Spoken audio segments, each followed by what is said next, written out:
यस्य स्वयं स्वभावाप्ति रभावे कृत्स्न कर्मणा तस्मै संज्ञान रूपाये नमोस्तु परमात्मने। इस तरह से परमात्मा को नमस्कार करके इष्टोपदेश का मंगलाचरण करते हुए आचार्य कारिका नंबर 11 को कह रहे हैं। कारिका नंबर 11 में शिष्य ये प्रश्न पूछता है कि जो आपने पिछले उसमें बतलाया था, पिछली कारिका में आचार्य महाराज कि कषायों के प्रसंग में हमेशा शांति धारण करें और अपनी बुद्धि और अपने विवेक को जागृत करें। तो महाराज अब ये बताइए कि ये कषायों का चक्र, कर्म चक्र या संसार चक्र ये कब से चल रहा है? तो आज इसका ये उत्तर दिया जाता है कि पूरे संसार में एक पुद्गल की वर्गणा भरी हुई है, उसका नाम है कारमाण वर्गणा। हमारे आत्म प्रदेशों पर कारमाण वर्गणा के बहुत सारे परमाणु आकर बैठ जाते हैं।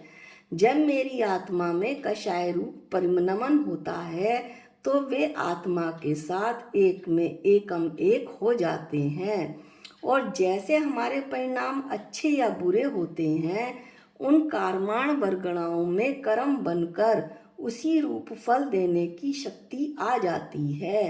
ये जैन धर्म का विशेष सिद्धांत है। जैन धर्म के अलावा कारमाण वर्गणा के इस सिद्धांत को अन्य कोई धर्म नहीं बताता। अब जिस कर्म को हमने बांधा था, यद्यपि वो अजीब है, लेकिन हमने जैसे परिणाम किए वैसे ही उन कर्मों में फल देने की शक्ति आ जाती है। ये कर्म निश्चित समय तक जीव के साथ बंधे रहते हैं और फल देने का समय आते ही जैसे परिणामों से हमने कर्म बांधा था वैसा ही फल वो कर्म आपको देता है। यह कर्म सिद्धांत है। इस तरह जैसा हम करेंगे वैसा कर्म बंधेगा और वैसा ही उसका फल मिलेगा। हम सुबह से शाम तक राग देश में फंसे रहकर कषायों का बंध करते हैं। बंध तो हम कषाय व पाप का करें और अगले जन्म में हमें सुख मिल जाए, ये कैसे संभव है? ये कदापि संभव नहीं। तो हम राग देश से बचें और आत्म कल्याण की ओर बढ़ें। इसी कषाय चक्र को, राग देश को कारिका नंबर 11 में आचार्य समझा रहे हैं। राग देश द्वय दीर्घ नेत्राकर्षणा कर्मणा अज्ञानात् सुचिरम जीवः संसाराबधो भ्रमतयसो। राग देश रूपी दई दो बड़ी डोरियों से नेत्राकर्षण कर्मणा घुमाई जाती हुई मथानी की तरह अज्ञानात अज्ञान से, सुचिरम अनादिकाल से जीवः आत्मा संसाराबधो संसार रूपी समुद्र में भ्रमतयसो घूम रहा है।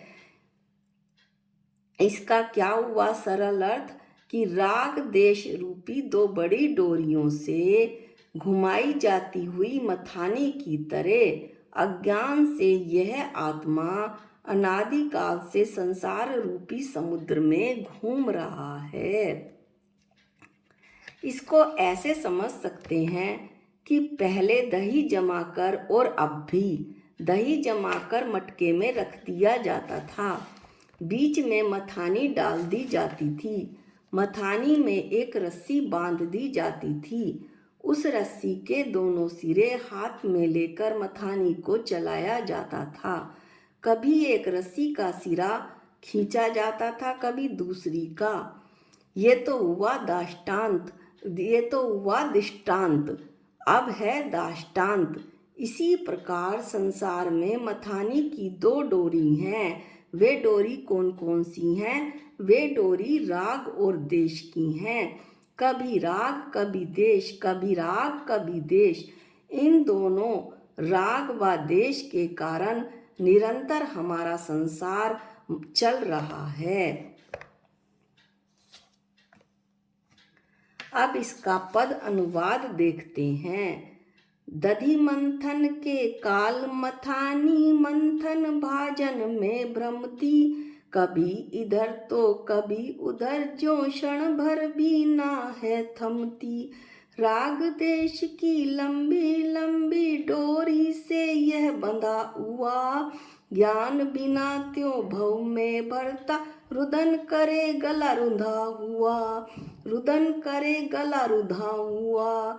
ज्ञान बिना त्यों भव में भरता, रुदन करे गला रुंधा हुआ। इस तरह से आचार्य कह रहे हैं कि ये राग देश रूपी दो जो बड़ी डोरियों से मथानी की भांति मथानी को आत्मा बताते हुए कह रहे हैं कि जैसे मथानी घूमती है वैसे ही मेरी आत्मा भी इस संसार रूपी समुद्र में घूम रही है। अब प्रश्न होता है कि संसार भ्रमण का मुख्य कारण क्या है। तो जैसे इस कारिका में बताया है, संसार भ्रमण का मुख्य कारण राग देश है। राग देश से दूर होते ही स्वयं संसार भी दूर हो जाता है। राग देश की परिभाषा क्या है? राग का अर्थ है प्रीति यानी आकर्षण, और द्वेष का अर्थ है अपकर्षण यानी कि अप्रीति। राग देश का एक उदाहरण देकर बताइए। जैसे पुत्र वधू है घर में, तो पुत्र वधू के हाथ से घी का बर्तन जब गिर जाता है तो उसे खरी खोटी सुनाते हैं और उसके मायके वालों को भी कुछ कुछ कहते हैं कि अपनी लड़की को कोई भी काम नहीं सिखाया। ये द्वेष है। तथा बेटी के हाथ से घी का बर्तन गिरने पर माँ कहती है, बेटी ऐसा तो होता रहता है, तेरा को बर्तन पैर में लगा तो नहीं। यह राग है। राग देश की निवृत्ति के लिए क्या करना चाहिए? जिस प्रकार बादल के हट जाने पर धूप और प्रकाश दोनों एक साथ प्रकट हो जाते हैं, उसी प्रकार दर्शन मोहनीय के उपशम, क्षय या क्षैपशम होने से सम्यक दर्शन और सम्यक ज्ञान एक साथ उत्पन्न होते हैं। जिसके ये दोनों प्रकट हो जाते हैं वह भव्य अपने राग देश को दूर करने के लिए बुद्धिपूर्वक सम्यक चारित्र धारण करता है। राग देश का होना प्रवृत्ति कहलाती है और राग देश का अभाव होना निवृत्ति है। तथा वे दोनों राग और देश बाह्य पदार्थों से संबंधित होते हैं।